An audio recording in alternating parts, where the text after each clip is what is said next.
Hello दोस्तों, आज के इस वीडियो में आपको बताने वाले हैं झारखंड अबुआ आवास योजना का आवेदन फॉर्म को आप कैसे भरेंगे। आज हम खुद भर के आपको सारा चीज़ें समझाएंगे।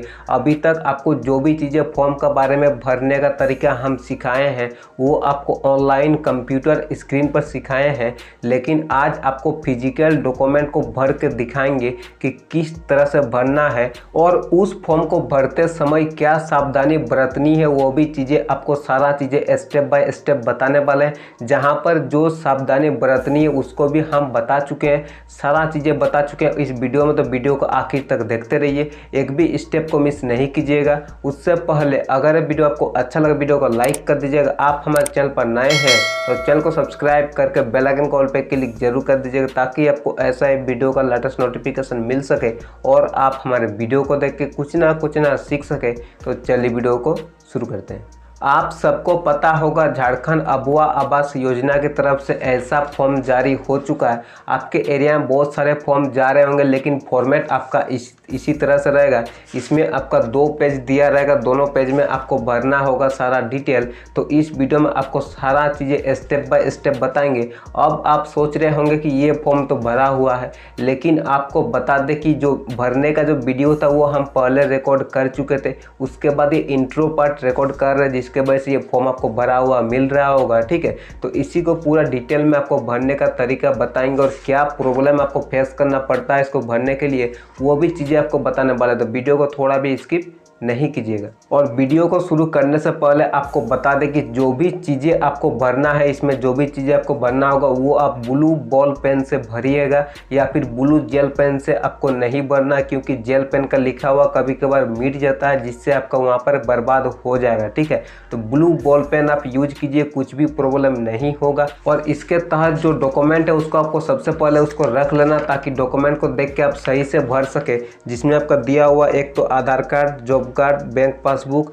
या ज़मीन का जो खतियान होता है या फिर जो लगान रसीद होता है वो आपके पास होना चाहिए। और राशन कार्ड का जेरोक्स आप लेकर रख लीजिए, ताकि जो भी आप डिटेल यहाँ पर भरेंगे ना सारा चीज़ आपका सही होना चाहिए। उसमें से कुछ भी अगर आपका गलती होता है तो बाद में आपको प्रॉब्लम फेस करना पड़ सकता है। ठीक है, तो आप क्या कीजिए कि सारा चीज़ को पहले रख लीजिए, जो भी चीज़ों का ज़रूरत पड़ रहा है उसको सही से भरिए, कुछ भी प्रॉब्लम नहीं होगा। आप चाहे तो जितना समय लेकर भरिए, कुछ आपको उसमें प्रॉब्लम नहीं होगा। यहाँ पर आप देख सकते हैं हम लोग ये फॉर्म को ओपन कर चुके हैं और यहाँ पर आपको क्या करना है, आपको सबसे पहले ये फॉर्म को देखना है। ठीक है, और ये जो फॉर्म है ये आपको 2 पेज में इस तरीके से मिलेगा। तो इस फॉर्म को किस तरीके से आपको भरना है वो बहुत किसी को डाउट हो रहा था, तो उसी के रिगार्डिंग आपका सारा डाउट क्लियर करेंगे। ठीक है ना, तो सबसे ऊपर आपको मिलता है यहाँ पर तिथि यानी कि डेट आपको अभी नहीं भरना। जब आप वहाँ पर जमा दीजिएगा, कहीं पर जमा दीजिएगा, तब आप इसको डेट को भर लीजिएगा। ठीक है, और यहाँ पर आपको मिलेगा आवेदन संख्या। यहाँ पर हमारा प्रिंट आउट सही से नहीं निकला है, तो यहाँ पर आपको आवेदन संख्या जो कि ऑफिशियल यूज के लिए जहाँ पर आप वहाँ पर जमा दीजिएगा तो उसका जो आवेदन संख्या आपका होगा वो यहाँ पर लिखा जाएगा। ठीक है ना, उसके बाद आपको इस तरह से जिला जो है हमारा लिखा हुआ है, इसको आपको ध्यान नहीं देना है। यहाँ पर आपको खाली रहेगा, यहाँ पर आपको अपना जिला को दोनों को जिला को लिख देना है और यहाँ पर आपको प्रखंड को लिखना है। ठीक है, प्रखंड को लिखने के बाद यहाँ पर आपको अपना पंचायत जो है उसको आपको लिख देना है।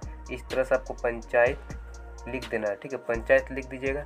यहाँ पर आपका गांव जो है आप अपना गांव का नाम लिख दीजिएगा, हम यहाँ पर नहीं लिख रहे हैं। ठीक है, यहाँ पर आपको लाभुक का नाम जो भी हो, जैसे मेरा नाम हम लिख देते हैं, आप इस तरह से लिख दीजिएगा। ठीक है, अच्छे से आप भरिएगा। और आपको ध्यान देना है, आप जब भी फॉर्म को भर रहे हो तो आप ब्लू पेन यूज कीजिएगा, ब्लैक पेन आप नहीं यूज कीजिएगा। ठीक है, और यहाँ पर आपको पिता या पति का नाम देना है।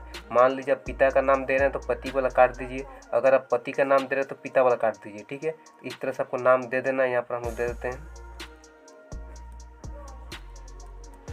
ठीक है, यहाँ पर आपको लिंग चाहे पुरुष हो या महिला हो, जो हो उस पर टिक करना है और यहाँ पर आपको लिख देना है। ठीक है, इस तरह से आप लिख दीजिएगा। यहाँ पर वर्ग या श्रेणी जो है SC ST जो भी हो उस पर आपको टिक कर देना है, इस तरह टिक कर दीजिएगा, बस आपका हो जाएगा।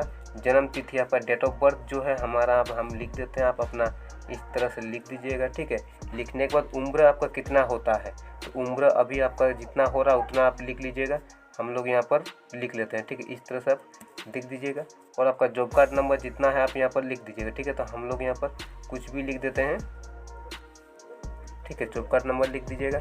उसके बाद आपका यहाँ पर जो आधार नंबर है आपको यहाँ पर दे देना है। ठीक है, तो हम लोग यहाँ 12 डिजिट का XX कर दे रहे हैं, आप यहाँ पर अपना डाल दीजिएगा, ठीक है। आधार नंबर डालने के बाद यहाँ पर बैंक अकाउंट नंबर जो आपका है वो आपको देना है, जैसे कि आपको 4525 हो गया, या फिर जो भी चीज़ आपका बैंक अकाउंट नंबर है उसको आपको यहाँ पर सही से डाल देना बैंक अकाउंट नंबर।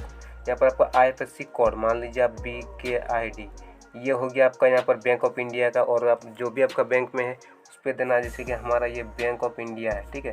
तो बैंक इस तरह से आप लिख दीजिए, बैंक ऑफ इंडिया, ठीक है। इस तरह से मोबाइल नंबर आप दे दीजिएगा, जिसे हम लोग देते हैं डैश डैश डैश डैश, इस तरह से दे दीजिएगा, ठीक है। मोबाइल नंबर डालने के बाद आपको यहाँ पर क्या करना है, सदस्य का नाम देना है, ठीक है ना। तो सदस्य का आपका मुखिया का, परिवार का जो मुखिया है उसका नाम क्या है वो देना है हमें, ठीक है। उसको दे दीजिए, उसके पिता का नाम, मुखिया का जो पिता का नाम वो आपको दे देना है, ठीक है। यहाँ पर दे दीजिएगा, उसका माता का नाम यहाँ पर दे दीजिएगा, ठीक है। जो भी नाम उसको दे दीजिएगा, उसका उम्र या डेट ऑफ बर्थ, दोनों में से आप कोई भी दे सकते हैं, हम डेट ऑफ बर्थ देते हैं, ठीक है, दे दीजिएगा। उसका आवेदक के साथ संबंध, मान लीजिए जो मुखिया है वो आवेदन कर रहा है तो यहाँ पर स्वयं हो जाएगा। अगर ये आवेदन नहीं कर रहा है तो आपको जो आवेदक है, मान लीजिए ये वाला जो नीचे वाला आपका आवेदक है, ठीक है, यहाँ वाला आवेदक है, और इसका यहाँ पर पिता का नाम लिख दीजिएगा, यहाँ पर माता का नाम, ठीक है। यहाँ पर उसका डेट ऑफ बर्थ या उम्र दे दीजिए, मान लीजिए कि यहाँ पर आपका 39 वर्ष हो गया, ठीक है। अब जो आवेदक है उसका यहाँ पर क्या होगा, स्वयं हो जाएगा, स्वयं हो जाएगा। और इसके साथ क्या संबंध है वो आपको यहाँ पर लिख देना है, जैसे पत्नी है तो ये वाला लिख दीजिएगा, ठीक है। अब मान लीजिए कोई बेटा है तो उसका नाम इस तरह से लिख दीजिएगा, ठीक है, और इस तरह से लिख दिए, और यहाँ पिता का नाम उसका लिख दिए, जो भी हो लिख दीजिएगा, यहाँ पर माता का नाम लिख दीजिएगा, यहाँ पर डेट ऑफ बर्थ लिख दीजिएगा, और यहाँ पर इसके साथ क्या संबंध है, जैसे कि ये वाला है पर माता, ठीक है, इस तरह से लिख दीजिएगा, या माँ लिख दीजिएगा, जो भी आपको लिखना है आप लिख दीजिएगा। लिखना और भी कोई परिवार में सदस्य है तो वो चीज़ें ऐड कर दीजिएगा। उसके बाद आपको ध्यान देना आय का स्रोत, आप किसान हो, कोई बिजनेस करते हो या कोई काम करते हो, जो भी करते हो आप यहाँ पर लिख दीजिएगा, हम लोग खेती लिख देते हैं, ठीक है। वार्षिक आय हमारा 90,000 लिख देते हैं, आप अपना लिख दीजिएगा, ठीक है। उसके बाद आपको ध्यान क्या देना है, यहाँ पर देखिए वर्तमान आवास की स्थिति, यानी कि आवास विहीन है, अगर आपके पास घर नहीं है तो आपको यहाँ पर हाँ पर क्लिक करना, अगर आपके पास घर है तो आपको नहीं पर क्लिक करना, ठीक है, यहाँ पर टिक करना। कच्चा आवास, अगर आपके पास कच्चा आवास है तो आपको हाँ पर टिक करना है, अगर नहीं है तो आपको यहाँ पर नहीं पर टिक करना है, ठीक है। अगर हाँ यानी कच्चा आवास अगर है तो कितने कमरे वाला है, मान लीजिए कि 3 कमरे वाला, ठीक है, यहाँ पर 3 लिख दिए। अब पक्का आवास अगर है तो आपको यहाँ पर हाँ करना है, अगर नहीं है तो नहीं करना, तो हम लोग नहीं पर टिक करेंगे। और अगर नहीं है तो यहाँ पर आपको कुछ नहीं देना, अगर हाँ पे टिक करेंगे तो आपको कितने कमरे वाला है यहाँ पर आपको भरना होगा। तो यहाँ पर हम लोग नहीं पर टिक किए तो यहाँ पर कुछ नहीं बनना है, ठीक है। आवास बनाए जाने वाले ज़मीन का विवरणी, प्लॉट संख्या आपको यहाँ पर देना है, जो भी प्लॉट संख्या हो आप यहाँ पर दे दीजिएगा। खाता संख्या आपका यहाँ पर दे दीजिएगा ज़मीन का। यहाँ पर भूमि के प्राकृतिक तथा यथा गैर मजराऊ रियायती वन भूमि, अधिग्रहित भूमि, यानी कि किस तरह का भूमि है जिसका आप ये प्लॉट संख्या और खाता संख्या दिए वो किस तरह का है। तो हमारा रियायती है तो रियायती पे टिक करेंगे और यहाँ पर हम लोग रियायती लिख देंगे, ठीक है। उसके बाद आपका इस तरह से फॉर्म आ जाएगा। यहाँ पर दिया क्या भूमि विवादित है, यानी कि अगर उस भूमि पे कोई झगड़ा चल रहा है, मान लीजिए कोई केस चल रहा है, तो आपको यहाँ पर हाँ करना, नहीं तो नहीं पे टिक कर देना, ठीक है। क्या आप आदिम जनजाति से आते हैं? आदिम जनजाति यानी कि ऐसा जनजाति जो कि जंगल में रहते हैं, उनका सही से जो सरकारी योजना उनका लाभ नहीं मिलता, सही से उनको पढ़ाई का सुविधा नहीं मिलता, बहुत सारा सुविधा उनको नहीं मिलता, वो बचपन से लेकर मृत्यु तक वो जंगल में ही बिताते हैं, तो उनको बोलते हैं PBTG जनजाति है, आदिम जनजाति। तो अगर आप उससे नहीं है तो आपको यहाँ पर नहीं कर देना, अगर आप है तो आपको हाँ करना है, ठीक है। क्या कानूनी तौर पर रिहा किए गए बंधुआ मजदूर है, तो आपको अगर है तो आपको हाँ करना, नहीं तो नहीं कर देना, ठीक है। क्या आप दिव्यांग है, दिव्यांग यानी डिसेबिलिटी, यानी कि आपका कुछ मान लीजिए लकवा हो गया हो, या फिर आपका एक पैर काम नहीं करता, एक आँख काम नहीं करता, उस तरह से अगर दिव्यांग होता है तो आपको हाँ करना, नहीं तो नहीं कर देना, ठीक है। क्या आप प्राकृतिक आपदा के शिकार है, यानी कोई आपका प्राकृतिक आपदा हुआ जिसके वजह घर आपका टूट चुका है, तो आपको हाँ करना, नहीं तो नहीं कर देना, ठीक है।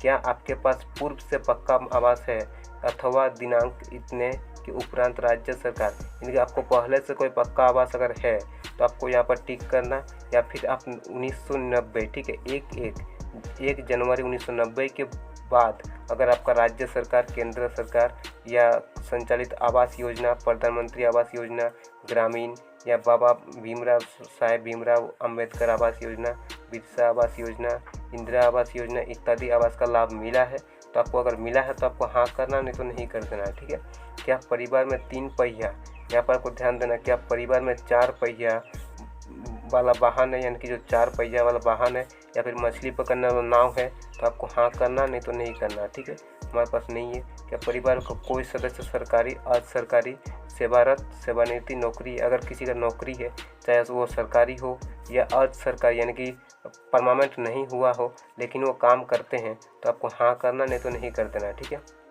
क्या परिवार में कोई सदस्य चुनाव द्वारा जनप्रतिनिधि चयनित किया गया है, यानी आपके परिवार में कोई सदस्य ऐसा है जो चुनाव द्वारा जनप्रतिनिधि यानी चुनाव जीत के कोई प्रतिनिधि पे चयनित हुआ है, तो उसके लिए आपको हाँ करना, नहीं तो नहीं कर देना। ठीक है, क्या परिवार में कोई सदस्य आयकर यानी कि इनकम टैक्स देता है, अगर है तो आपको हाँ करना, नहीं तो नहीं कर देना। ठीक है, क्या परिवार का कोई सदस्य व्यावसायिक कर यानी कि जो प्रोफेशनल टैक्स होते हैं, जो व्यवसाय के जो बिजनेस करते हैं उसका जो टैक्स देते हैं, तो अगर कोई परिवार का आपका सदस्य देता है तो आपको हाँ करना, नहीं तो नहीं कर देना। ठीक है, क्या परिवार में रेफ्रिजरेटर यानी कि फ्रिज जो होता है जिससे पानी ठंडा करते हैं, अगर वो है आपके घर में तो आपको हाँ करना, नहीं तो नहीं कर देना। ठीक है, क्या परिवार के पास 2.5 एकड़ या ज़्यादा सिंचित भूमि न्यूनतम एक सिंचाई उपकरण के साथ, यानी आपके परिवार के पास अगर 2.5 एकड़ ज़मीन है और एक सिंचित भूमि है, ठीक है, और एक सिंचाई का उपकरण है, तो आपको यहाँ पर हाँ करना, नहीं तो नहीं कर देना है। ठीक है,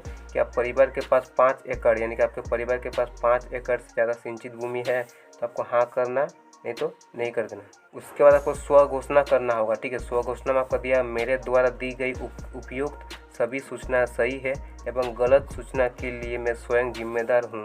यदि मेरे द्वारा गलत सूचना दी जाती है तो मेरे ऊपर कानूनी कार्रवाई की जाती है, और यहाँ पर आपको सिग्नेचर कर देना है। ठीक है, आप सिग्नेचर कर देंगे या अंगूठे का निशान आप लगा सकते हैं। उसके बाद आपको ध्यान दीजिए कि ये पावती रसीद है। ठीक है ना, यहाँ से आपको इस तरह से फाड़ देना है। फाड़ने के बाद ये चीज़ें आपको मिलेगा, इसमें आपका डेट रहेगा, कब आप अप्लाई किए हैं, आपका आवेदन का संख्या रहेगा जो यहाँ पर ऊपर में आपको मिलेगा इस जगह पर, वो चीज़ें आपका सेम यहाँ पर रहेगा। ठीक है, और आपका ज़िला रहेगा, आपका प्रखंड रहेगा, आपका पंचायत का नाम रहेगा, आपका गांव का नाम रहेगा, आपका लाभुक का नाम रहेगा, पिता या पति का नाम रहेगा, श्रेणी रहेगा। ठीक है, और यहाँ पर लिखा हुआ आवेदन फॉर्म के साथ आधार कार्ड क्या क्या जमा करना, जैसे कि Aadhaar card, job card, bank passbook, खतियान या लगान रसीद एवं राशन कार्ड का छाया प्रति आपको उसके साथ जमा करना होगा। ठीक है, ये चीज़ें आप जमा कर दीजिएगा और इस तरह से फॉर्म भरिए, आपको कुछ भी डाउट नहीं होगा। और इसके रिगार्डिंग कुछ भी डाउट होता तो आप प्लीज़ नीचे कमेंट कर दीजिएगा। आशा करते हैं वीडियो आपको अच्छा लगा। अगर वीडियो अच्छा लगा वीडियो को लाइक कर दे, शेयर कर दे और चैनल को सब्सक्राइब जरूर कर दे और बेल आइकन कॉल पे क्लिक जरूर कर दे, ताकि आपको ऐसा ही वीडियो का लेटेस्ट नोटिफिकेशन मिल सके और आप हमारे वीडियो को देख के कुछ ना सीख सके। तो इस वीडियो में इतना ही था।